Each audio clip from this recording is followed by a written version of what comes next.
हास्तेयाव पालायजानाय national sports day शाखा मन्त्रि टिंकुरय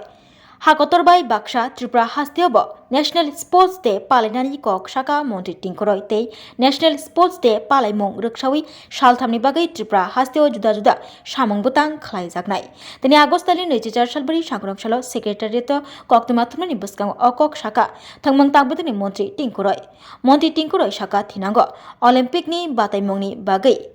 हासिनी जे रक इन्डियानि बागै कप्लाय एंनाय बरकनो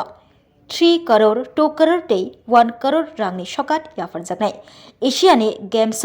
हाकतनि अंगै हासिनी जे रक कप्लाय अंगै फाइनाय बरकनोखे 75 लाख 35 लाख तै 15 लाख रां सकात याफरजानाय शाखा मन्त्रि टिंकुरय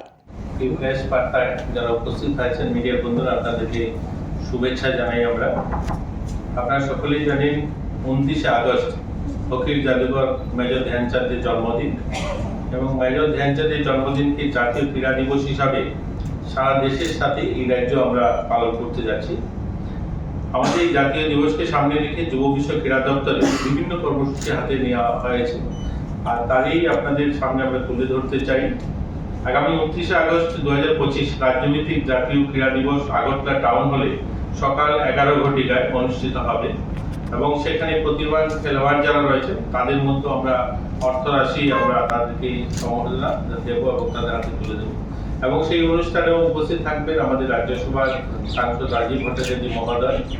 এবং আমাদের দপ্তরের অধিকর্তা সচিব সহ অন্যান্যরা উপস্থিত থাকবেন সেখানে। ওই দিনেই রাজ্যের সমস্ত মহকুমা এবং জেলায় জাতীয় ক্রীড়া দিবস পালিত হবে এবং তিনটা জায়গায় আইকনিক স্থানে যোগা অনুষ্ঠান করা হবে সকাল 7 ঘটিকায়, যেমন ঊনকোটিতে অনুষ্ঠান করা হবে, নির্মহলে হবে, উজন্ত প্রসাদে সকালবেলা যোগা অনুষ্ঠান করা হবে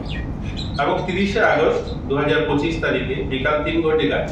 বাজারঘাট স্থিত দশরথ দেব স্টেট স্পোর্টস কমপ্লেক্সে বিভিন্ন প্রতিযোগিতার আয়োজন করা হয়েছে, যেমন athletics, swimming, judo, tennis, gymnastic, football, kabaddi, volleyball, badminton, hockey ইত্যাদি খেলা সেখানে আয়োজন করা হয়েছে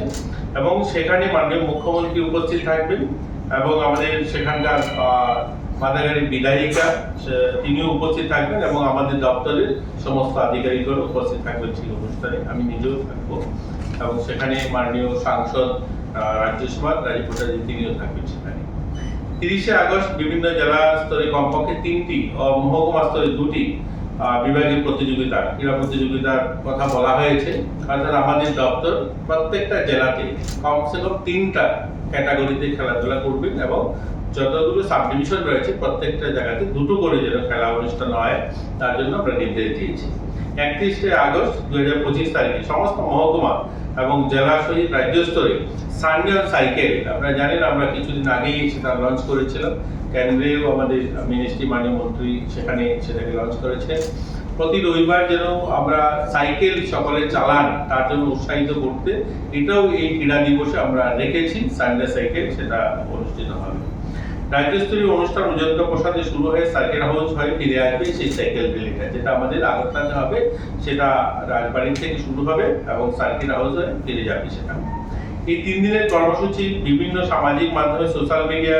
প্রচার প্রসারের জন্য ট্যাগলাইন হ্যাশট্যাগ ব্যবহার করার জন্য আমরা নির্দেশ দিয়েছি সকলকে। সমস্ত স্কুলের ছাত্রছাত্রী সহ সামাজিক সংগঠনের সদস্যদের কমপক্ষে 1 ঘন্টা খেলাধুলার মধ্যে দিয়ে ওই দিনটাকে উদযাপন করার জন্য আমরা আবেদন রেখেছি। অর্থাৎ আমাদের স্কুল দপ্তরকে আমরা চিঠি দিয়েছি এবং বিভিন্ন এনজিও এবং বিভিন্ন সামাজিক সংগঠনকে আপনাদের মাধ্যমে আমরা অনুরোধ করতে চাই ওই দিনটাতে যেন সবাই 29 আগস্ট সবাই যেন 1 ঘন্টা কমসে কম ক্রীড়া কোনো অনুষ্ঠান যেন তারা রাখেন এবং এই দিনটাকে তারা পালন করেন। মুখ্যমন্ত্রী ক্রীড়া উন্নয়ন প্রকল্পে মুখ্যমন্ত্রী ক্রীড়া প্রতিভা অন্বেষণ প্রকল্পের মাধ্যমে এই অনুষ্ঠানে রাজ্য প্রতিভা খেলোয়াড়দের বিভিন্ন অর্থরাশি প্রদান করা হয়ে থাকে। আপনারা জানেন আমরা এই নতুন স্কিমটা শুরু করেছিলাম, যথাক্রমে ব্যক্তিগত বিভাগে যারা আমাদের জাতীয় স্তরে খেলাধুলায়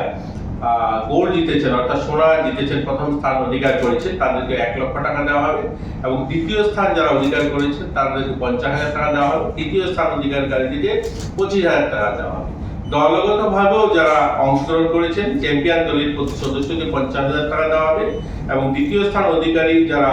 দলগতভাবে অনুষ্ঠানে ভাগ নিয়েছেন তাদেরকে 25,000 টাকা দেওয়া হবে। তৃতীয় স্থান যারা অধিকার করেছেন দলগতভাবে তাদেরকেও 12,500 টাকা করে দেওয়া হবে। এই সংখ্যাটা প্রায় 39 জন